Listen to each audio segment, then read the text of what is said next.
نبی پاک نے فرمایا ہے تو اچھا پر تہجد میں نہیں اٹھتا، نفل نہیں پڑھتا۔ او میری ملت کے جوانوں، مزہ نہیں آ جاتا جب ساری دنیا سوئی ہو، ساری دنیا، اور بستر بھی گرم ہو اور نیند بھی پورا غلبہ کر رہی ہو، اور اچانک گھنٹی بجے دماغ میں، آنکھ کھلے، گھڑی پہ نظر پڑے، 3:30 4 بجے کا پیغام گھڑی بتائے، اور کوئی چڑھتی جوانی والا اٹھ کے وضو کرے، اور جب وہ مصلی کھول کے بچھائے تو مدینے والے محبوب کہتے ہیں کہ ہر نماز پہ رب ثواب دیتا ہے، اور جو اٹھ کے تہجد کی نماز پڑھے اسے دیکھ کے تو رب مسکراتا ہے۔ لیکن سیدہ طیبہ طاہرہ حضرت عائشہ صدیقہ رضی اللہ تعالیٰ عنہ فرماتی ہیں سارا دن تبلیغ کرتے، ہر غلام کے دکھ سنتے، گھر میں آتے تو اپنے گھر والوں کا خیال کرتے، کام میں ہمارا ہاتھ بٹاتے، قربان جاؤں، کہتی ہیں زمانہ سارا سو جاتا لیکن آمنہ کے لال مصلی بچھا لیتے۔ دنیا سو گئی، ساری سب سو گئے، جو خدام تھے، وہ جو غلام تھے، وہ سو گئے۔ صحیح مسلم نے لفظ ملیں گے، سیدہ پاک فرماتی ہیں او میرے نبی کے غلاموں، میں نے یہ رنگ بھی دیکھا ہے کہ حضور نے اتنا کھڑے رہے، اتنا قیام کیا، اتنا قیام کیا کہ مقدس پیروں میں ورم آ گئے، سوج گئے پیر، اتنے بڑے۔ دل پہ ہاتھ رکھ کے نہیں بتا سکتا کہ میرے کبھی نماز میں پیر سوج گئے، کوئی نہیں بتا سکتا۔ بچوں کی روٹی کماتے تھک گئے بات الگ ہے، ہم سیر کرنے گئے تو تھک گئے بات الگ ہے، لیکن عبادت میں یہ بھی تو مسلم شریف ہے نا، یہ بھی تو دین ہے نا، یہ بھی تو حضور کی سنت ہے، یہ بھی تو وہ چیز ہے جو کریم کی آنکھوں کی ٹھنڈک ہے۔ سیدہ فرماتی ہیں پیروں میں ورم آ گئے، اور ساری رات ہی حضور نے نماز پڑھی اور ایک ہی آیت بار بار دہرائی۔ مسجد نبوی میں بلال حبشی نے فجر کی اذان دے دی اور حضور ابھی مصلی پہ تھے، کریم فارغ ہوئے، میں نے عرض کی یا رسول اللہ صلی اللہ علیہ وسلم، آپ کے تو صدقے اللہ اگلے پچھلوں کے گناہ معاف کرے گا، تو آپ اتنی آہوزاری کیوں فرماتے ہیں؟ آپ تو شفیع ہیں، آپ تو انبیاء کے امام ہیں۔ تو حضور نے فرمایا عائشہ تم نے گنوایا ہے نا میرے اللہ کی مجھ پر کتنی رحمت ہے، افلا اکون عبدا شکورا، فرمایا اگر اس نے اتنی نعمتیں دی ہیں تو کیا میں اس کا شکر گزار بندہ نہ بنوں؟ میں شکر گزار بندہ نہ بنوں اس کا؟ پھر اگر اتنی نعمتیں اس نے دی ہیں، مجھے اتنا نوازا ہے، تو پھر میں اس کے سامنے سجدے نہ کروں؟ او میرے بھائی، بڑے قابل فخر لوگ ہیں ہم کہ ہم نبی پاک کے غلام ہیں، ہم قابل فخر ہیں کہ نبی کریم کے غلام ہیں۔ کیا کبھی اس غلامی کے شکرانے میں بھی 2 نفل پڑھے کہ یا اللہ تیرا شکر ہے تو نے ہمیں حضور کا غلام بنایا ہے؟ یاد رکھیں کہ اپنی روحانی زندگی کو آباد کریں، استغفار پڑھیں، تسبیحات کریں۔ حضرت عبداللہ ابن عمر رضی اللہ تعالیٰ عنہ حضرت عمر کے صاحبزادے، مکہ مکرمہ میں ان کی قبر ہے۔ حضرت عبداللہ ابن عمر کو نبی پاک نے فرمایا تھا راجل صالح، یہ نیک بندہ ہے، یہ متقی آدمی۔ حضرت عبداللہ ابن عمر رضی اللہ تعالیٰ عنہ سیدنا فاروق اعظم رضی اللہ تعالیٰ عنہ کے صاحبزادے ہیں، اور ان کی ہمشیرہ سیدہ حفصہ رضی اللہ تعالیٰ عنہ حضور کی زوجہ محترمہ۔ ایک دن اپنی ہمشیرہ سے کہنے لگے کہ نبی کریم صلی اللہ تعالیٰ علیہ وسلم گھر میں آئے نا، اور اگر حضور غم امت میں پریشان نہ ہوں، طبیعت کو حشاش بشاش دیکھو، تو ذرا پوچھنا تو صحیح حضور کا میرے بارے میں کیا خیال ہے، پوچھنا تو صحیح کہ کریم کی بارگاہ میں میرا کیا مقام ہے، میرے بارے میں حضور کیا فرماتے ہیں۔ اب بہن کو کام بتائے اور بتائے بھی بھائی، اور پھر بہن وہ کام نہ کرے، یہ تاریخ میں ہوتا نہیں۔ حضرت عمر فاروق رضی اللہ تعالیٰ عنہ کی صاحبزادی ام المومنین رضی اللہ تعالیٰ عنہ فرماتی ہیں کہ میں تو بس منتظر تھی، انہوں نے تو کہا تھا نا کہ اگر تم حشاش بشاش دیکھو تو بات کرنا، لیکن حضور تشریف لائے، میری باری تھی، میرے گھر تشریف لائے، کھانا پیش کیا تو فوراً میں نے عرض کی حضور ایک بات پوچھنی تھی۔ حضور نے فرمایا پوچھئے۔ میں نے عرض کی حضور میرے بھائی عبداللہ ابن عمر کے بارے میں آپ کا کیا خیال ہے؟ نوجوانوں میری بات پہ غور کرنا، میرے بھائی کے بارے میں آپ کا کیا خیال ہے؟ تو نبی کریم صلی اللہ تعالیٰ علیہ وآلہ وسلم نے میری طرف دیکھا، اور پھر حضور زیر لب تھوڑا مسکرائے، اور بریلی کے امام کہتے ہیں کہ حضور مسکرا دیتے تھے نا تو جو بڑا دکھی ہوتا تھا وہ بھی ہنس پڑتا تھا۔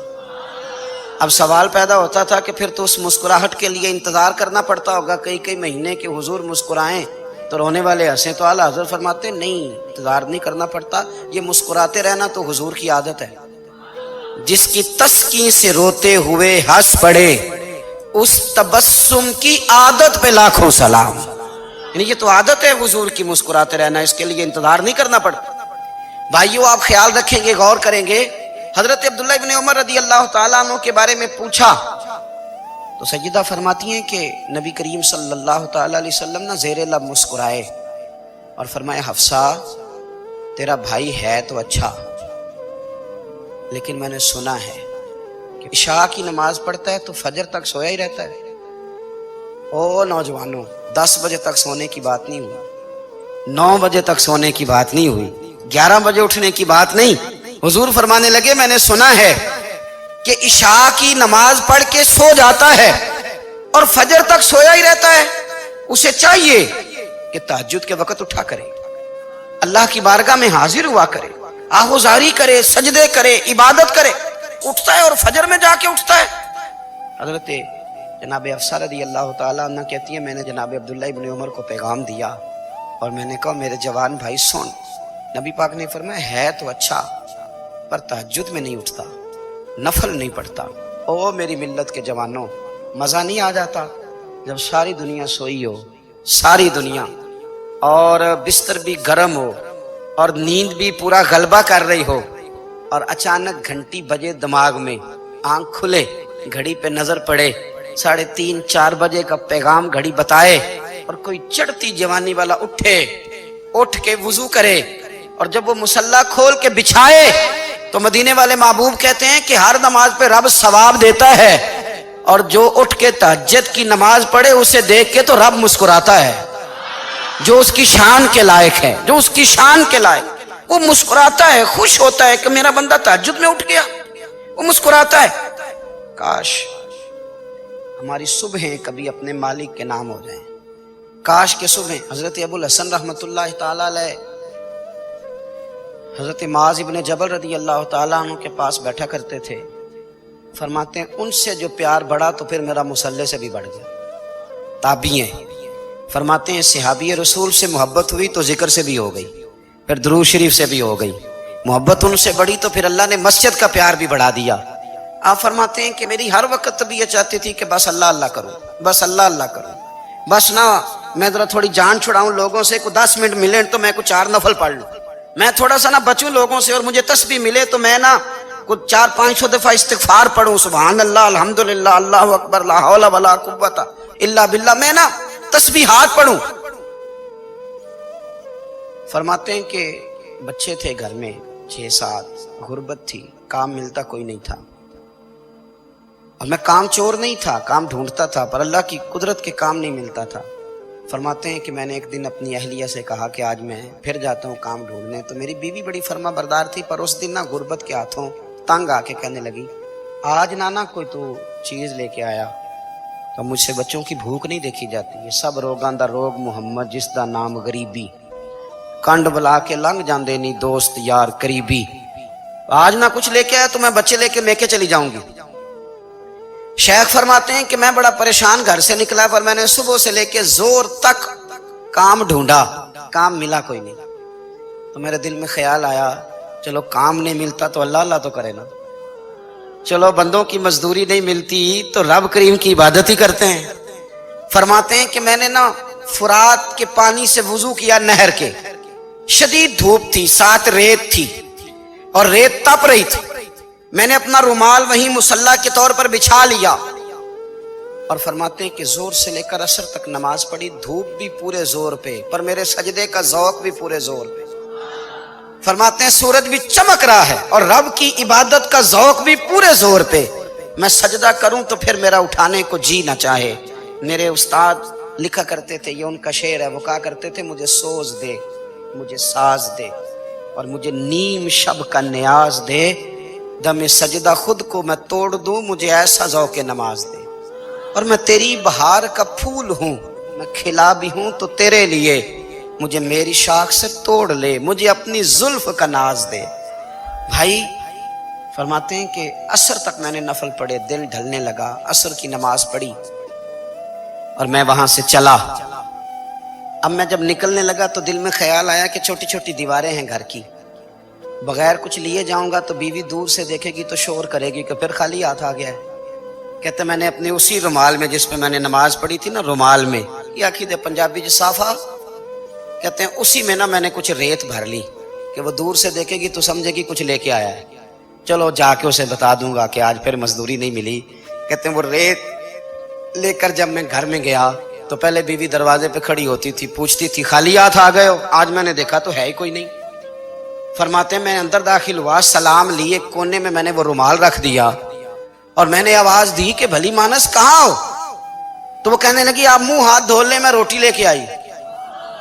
میں نے کہا روٹی کہاں سے آ گئی؟ یہاں تو کئی دنوں کے فاقے، تو کئی دنوں کی غربت ہے، یہاں تو اس گھر میں تو فقیری ہے۔ فرماتے ہیں کہ وہ روٹی لے کے آئی اور اس وقت کی جو موجودہ نعمتیں تھیں، سمجھ لیں سلاد، اچار، ہر چیز ساتھ لائی۔ میں نے کہا کہ بچے کہاں گئے؟ کہنے لگی وہ کھانا کھا کے کھیلنے گئے، آپ کھانا کھا لیں آ جاتے۔ کھانا اس نے چن دیا۔ میں نے حیرت انگیز لہجے میں ساری نعمتیں اپنے دسترخوان پہ دیکھ کر کے بیوی سے پوچھا یہ کہاں سے آیا کھانا؟ بچوں کو تو نے کہاں سے کھانا کھلایا؟ یہ سارا کچھ کیسا ہے؟ کہنے لگی پتہ نہیں آج آپ کس کریم کی مزدوری کرنے چلے گئے تھے، پتہ نہیں کس کریم کی، میرے گھر میں تو اتنی نعمتیں آئی ہیں کہ مجھ سے سنبھالی نہیں جا رہی، اتنا اناج ہے، اتنا گندم ہے، کس کریم کے دروازے آج چلے گئے تھے؟ یہ کہتے کہتے وہ اٹھی اور اٹھ کر کے کہنے لگی پہلے ہی بڑا کچھ آیا تھا، اب کیا لے آئے ہو؟ اور جا کر کے نا اس نے وہ ریت والا رومال کھولا، کہنے لگے میں تو لے کے آیا تھا ریت، تو میرے رب نے اسے بھی سونے اور ہیرے بنا دیا تھا۔ جب آپ کی توجہ اللہ کی جانب، میرے نبی پاک صلی اللہ تعالی علیہ وسلم نے فرمایا ہر چیز اپنے رب سے مانگ، ہر چیز مانگ، ہر چیز مانگ۔ یا رسول اللہ کیا کچھ؟ میرے محبوب نے فرمایا تیرے گھر میں نمک بھی ختم ہو جائے تو وہ بھی اپنے رب سے مانگا کر، تو مانگنا وہ تجھے دے گا، تو اس کی بارگاہ میں کشکول طلب دراز تو کرنا۔ اور ترمذی شریف میں عجیب لفظ ہے، رسول کائنات نے فرمایا، رب کریم فرماتا ہے جب میرا بندہ ہاتھ اٹھاتا ہے نا تو مجھے حیا آتی ہے کہ میں خالی کیسے لوٹا دوں اس کے۔ اتنے بڑے بادشاہ کی بارگاہ میں، او بھائی لوگوں سے عزتیں تلاش کرتے ہو تو وہ کیا تمہیں عزت دیں گے؟ وہ تو کل اچھا کہتے ہیں پرسوں برا کہنے لگ جاتے ہیں۔ لوگوں کے سامنے گڈ بک میں آنا چاہو گے تو وہ تو سویرے تمہارے بارے میں کچھ کہیں گے، شام کچھ اور کہیں گے۔ اپنی روحانی زندگی آباد کریں، اپنے مسلح کو وقت دیں، اور دنیا سے چھپ کر اس موبائل کو بند کر کے اور اپنے آپ سے بھی چھپ کے اور تنہا ہو کے چھپا کے سارا کچھ اپنے آنسو اپنے رب کی بارگاہ میں پیش کریں، اس کے حضور حاضری دیں۔ سنو نا ترمذی کی حدیث اور اسے یاد رکھنا، نبی پاک علیہ السلام نے فرمایا اپنے دکھ لوگوں کے سامنے نہ بیان کرنا، سیٹھوں نوابوں کو نہ بتاتے پھرنا، دنیا داروں کے سامنے جا کے نہ رونا کہ میں تکلیف میں ہوں۔ اور میں اگر دنیا داروں کو دکھ بتاؤ گے رب تمہیں کبھی غنی نہیں کرے گا۔ اور لوگ ہیں کہ الٹا مذاق اڑائیں گے۔ آپ کی جس سے بڑی پکی یاری ہے نا، پکی، وہ تب تک پکی ہے جب تک آپ نے 50,000 مانگا نہیں، اور جس وقت آپ نے کہہ دیا کہ میں مجبور ہوں میری مدد کر تو پھر ختم ہو گئی دوستی۔ لوگوں کی تعلقات آپ کے ساتھ تب تک ہیں جب تک آپ ان سے کوئی ضرورت وابستہ نہیں کرتے۔ کریم محبوب فرمانے لگے بندوں کے سامنے دکھ نہ بیان کرنا، اللہ تجھے کبھی غنی نہیں کرے گا۔ تو اپنے دکھ اپنے رب کو بتا، تو دعائیں مانگ، تو اس کی بارگاہ میں حاضر ہو، تو اس کے حضور عرض کر۔ فرمایا اپنے دکھ اپنے رب کو بتا، وہ جلدی کرے یا دیر سے کرے تجھے ساری دنیا سے بے نیاز کر دے گا، تجھے کسی کا محتاج نہیں رہنے دے گا۔ اپنے مسلح کو، اپنی دعاؤں، ایک بزرگ فرماتے ہیں میں نے دعا مانگنے کا طریقہ اپنی بیوی سے سیکھا۔ دعا مانگنے کا طریقہ اپنی، سیکھنے والے تو اپنے بچوں سے بھی سیکھ لیتے ہیں، سیکھنے والے تو ہر ایک سے سیکھتے ہیں۔ وہ کہتے ہیں میں نے دعا مانگنے کا سلیقہ اپنی بیوی سے سیکھا ہے۔ حضرت وہ کس طرح؟ فرمانے لگے میری بیوی نے نا مجھے کوئی کام بتایا، کچھ پیسوں کی ضرورت کے لیے کہا، تو میں نے اسے کہا کہ بھئی ابھی میرے پاس نہیں ہے، کچھ دنوں میں آتے ہیں تو میں دے دوں گا۔ عورتوں کی عادت ہوتی ہے وہ بار بار یاد کراتی ہیں۔ 2-4 دنوں کے بعد پھر اس نے کہا حضرت وہ میں نے کہا تھا کچھ پیسے، میں نے اسے کہا کہ ابھی میرے پاس نہیں ہے، کچھ دنوں میں ملتے ہیں تو میں تمہیں دے دوں گا۔ اس نے کچھ دنوں کے بعد پھر کہا حضور وہ میں نے کچھ پیسے کہے تھے۔ فرماتے میں نے ڈانٹ دیا، میں نے کہا کہ کیا تو روز مجھے شرمندہ کرتی ہے، کہا نا میرے پاس نہیں ہے، ہوں گے تو دے دوں گا، تو روز یاد کراتی ہے۔ فرماتے ہیں اس نے پہلے تو میری ڈانٹ کو سہا، پھر میرے سخت جملوں نے اس کی آنکھوں میں آنسو پیدا کر دیے. پھر اس نے اپنے آنچل میں اپنے اس دکھ کو سمیٹا اور پھر اس نے ایک جملہ کہا تو میں رو پڑا اور مجھے اپنے رب سے مانگنے کا طریقہ آ گیا. مجھے کہنے لگی حضرت جی آپ نے ڈانٹ دیا میں نے سہ لیا پر آپ ہی میرے شوہر ہیں, بتائیں نا آپ سے نہ کہوں تو میں کس سے جا کے کہوں. فرماتے ہیں میں رو پڑا اور میں کھل کے رویا اور میں تڑپ کے رویا اور پھر میری سسکیاں بند گئیں. تو مجھے کہنے لگی آپ کو کیا ہوا؟ میں نے کہا مجھے بھی دعا مانگنی آ گئی ہے. جب میں اسے کہوں گا نا اللہ تو ہی میرا رب ہے, میں تجھ سے نہ کہوں تو میں کس سے جا کے کہوں؟ میں کیوں کسی بندے سے سوال کروں؟ میں کیوں کسی دنیا دار سے کہوں؟ میں تیرے بندوں کا نیک بندوں کا وسیلہ لے کے تیرے محبوب کی غلامی لے کے تیری بارگاہ میں آیا, تجھ سے نہ مانگوں تو کس سے مانگوں؟ سمجھ آ گئی ہے. جب میں اس رنگ میں مانگوں گا تو پھر رب میرے اوپر بڑا ہی فضل فرمائے گا, وہ میرے اوپر بڑی رحمت کرے گا, وہ میرے لیے آسانیاں کرے گا. عزیز دوستو, ہم اس طرح کرنے لگ گئے ہیں کہ ہم نے نا اپنے تعلقات پر اعتماد کرنا شروع کر دیا ہے. میرے تعلقات بہت ہیں. ہم نے اپنی دولت پر اعتماد کرنا شروع کر دیا ہے. میرے پاس دولت بہت ہے. ہم نے اپنے علم پر اپنی شہرت پر اعتماد کرنا شروع کر دیا ہے کہ میرے پاس فلاں چیز بہت ہے. یاد رکھنا جب بے نیاز اپنی صفت بے نیازی دکھاتا ہے تو بڑی بڑی دولتوں والے مجبور نظر آتے ہیں. بھائیو جب انسان کا رشتہ اپنے مالک کے ساتھ ہوتا ہے پھر تو غم بھی کچھ نہیں کہتے, پریشانیاں بھی کچھ نہیں کہتی, پھر تو زندگی صبر والی, پھر تو زندگی توکل والی, پھر تو زندگی بھروسے والی. پھر انسان اپنے آپ کو رسوا نہیں کرتا, دنیا داروں سے امیدیں اس کی ختم ہو جاتی, امیدیں اللہ رسول سے لگا لیتا, مضبوط ہو جاتا ہے, مضبوط طاقتور ہو جاتا ہے, خوددار ہو جاتا ہے, باوقار باعزت ہو جاتا ہے. حضرت بہلول دانا رحمت اللہ علیہ بیٹھے تھے تو ہارون رشید حج کر کے آ رہا تھا, تو رستے میں حضرت شیخ سے ملاقات ہو گئی تو السلام علیکم کے بعد کہنے لگا حضور کوئی حکم ہو تو بتائیے گا. تو حضرت بہلول دانا فرمانے لگے تیرا رب کون ہے؟ اس نے کہا اللہ. تو فرمایا میرا کون ہے؟ کہا اللہ. فرمانے لگے تو بڑا ہی بیوقوف ہے, کیا تو یہ سمجھتا ہے کہ رب ہارون رشید کو تو دے گا اور بہلول دانا کو بھول جائے گا؟ تیرا بھی وہی رب ہے, میرا بھی وہی رب ہے. اس نے اگر تجھے دے کے آزمایا ہے تو ہو سکتا ہے مجھے نہ دے کے آزما رہا ہو. جب اس کی حکمت کے تقاضے ہوں گے تو عطا کرے گا اور دے گا. تو جا اپنا کام کر. بھائی اپنی روحانی زندگی, اپنی عبادات, اپنے وظائف, اپنے روزمرہ کے معاملات, اپنی دعائیں, اپنا استغفار. دیکھو مشکل کام تو نہیں 2 رکوع ہیں سورہ واقعہ کے, اگر رات کو پڑھ لی جائے تو. میں کس طرح یہ بات بیان کروں کہ تعویذ بانٹنا آسان ہے اور وظیفہ بتانا مشکل ہے. سارا دن تعویذ بانٹیں تو لوگ لینے کو تیار ہیں, اور اگر آپ وظیفہ بتائیں تو کہتے ہیں تو مشکل کام ہے. او خدا کے بندے, اگر آپ کا تعلق قرآن پاک کے ساتھ مضبوط ہو, قرآن پاک کے ساتھ اگر آپ کا رشتہ ہو, لوگ سفارشیں ڈھونڈتے ہیں نا دنیا میں, کوئی تعلق مل جائے تو میرا کام ہو جائے. دنیا میں اتنا مشکل معاملہ ہے, آخرت میں مجھے بتائیے گا کتنا مشکل معاملہ ہوگا. میرے نبی پاک صلی اللہ تعالی علیہ وسلم نے فرمایا جو لوگ سورہ ملک پڑھا کرتے تھے نا, سورہ ملک, یہ سورت ملک قیامت میں ان کی سفارش کرے گی اور اس طرح کرے گی کہ کہے گی اے اللہ یہاں اس بندے کو جنت میں داخل کر دے یا مجھے قرآن پاک سے علیحدہ کر دے. تو رب فرمائے گا جا اس کا دامن تھام کے اسے جنت تک پہنچایا. آپ بات کو سمجھیں, جب آپ کے تعلقات اپنے معاملات کے ساتھ مضبوط ہوں گے, یہ نبی کریم نے وعدہ کیا ہے کہ تو سورت واقعہ پڑھ تیرے گھر میں فاقہ نہیں آئے. حضرت عبداللہ ابن مسعود رضی اللہ تعالیٰ عنہ بیمار تھے تو حضرت عثمان غنی رضی اللہ تعالیٰ عنہ تیمارداری کے لیے تشریف لے گئے اور جا کر کے کہا کہ آپ بڑے بیمار ہیں, آپ کی بیٹیاں زیادہ ہیں, میں چاہتا ہوں کہ خزانے میں سے کچھ مدد کروں. تو سیدنا عبداللہ ابن مسعود رضی اللہ تعالیٰ عنہ اٹھ کے بیٹھ گئے اور کہنے لگے امیر المومنین اللہ آپ کو میری طرف سے, میری بیٹیوں کی طرف سے بہتر صلہ دے. میری بیٹیوں کو کسی خزانے کی ضرورت نہیں, میں نے انہیں خزانہ دے دیا ہے. کہا جناب آپ نے کون سا خزانہ دیا ہے, میں آپ کے مالی معاملات کو جانتا ہوں. تو فرمانے لگے امیر المومنین میرے نبی کریم نے فرمایا ہے جو سورت واقعہ پڑھے اسے کبھی فاقہ نہیں آتا, میں نے بیٹیوں کو یاد کرا دی ہے, یہ خزانہ میں نے انہیں دے دیا ہے. وہ سارے والدین سنیں جو بیٹیوں کے لیے پریشان رہتے ہیں. حضرت عبداللہ ابن مسعود نصیحت کر رہے ہیں, فرمانے لگے میں نے سورت واقعہ یاد بھی کرا دی ہے, پڑھنے کی عادت بھی ڈال دی ہے. حضور نے فرمایا ہے جو سورت واقعہ پڑھے اسے فاقہ نہیں آتا. کہنے لگے چاند تو اپنی جگہ چھوڑ سکتا ہے, سورج گر سکتا ہے, تارے ٹوٹ سکتے ہیں, پر مدینے والے رسول کی بات غلط نہیں ہو سکتی.